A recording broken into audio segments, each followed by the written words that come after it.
সীমান্তে হামলার জেরে আফগানিস্তানের রাজধানী কাবুল ও কান্দাহার শহরে বিমান হামলা চালিয়েছে পাকিস্তান। দেশটির প্রতিরক্ষা মন্ত্রী খাজা মোহাম্মদ আসিফ সামাজিক যোগাযোগ মাধ্যম এক্সে প্রকাশ্য যুদ্ধ ঘোষণার কথা জানান।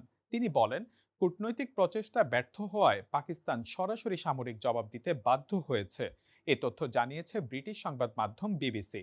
পাকিস্তান বিমান বাহিনীর অপারেশন গজব লিল হকে আফগানিস্তানের বিভিন্ন সামরিক স্থাপনায় হামলা চালানো হয়।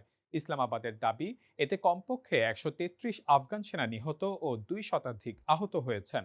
ধ্বংস হয়েছে গোলাবারুদের বড় ডিপো, ২৭টি চৌকি ও বহু ট্যাঙ্ক সাজোয়া যান। প্রেসিডেন্ট আসিফ আলী জারদারি একে ব্যাপক ও চূড়ান্ত প্রতিক্রিয়া বলেছেন। প্রধানমন্ত্রী শাহবাজ শরীফের মুখপাত্র অভিযানের সাফল্যের দাবি করেন। অন্যদিকে আফগানিস্তান পাল্টা দাবি করেছে, তারা পাকিস্তানের ১৯টি চৌকি দখল ও ৫৫ সেনা নিহত করেছে। তবে উভয় পক্ষের তথ্য স্বাধীনভাবে যাচাই করা যায়নি।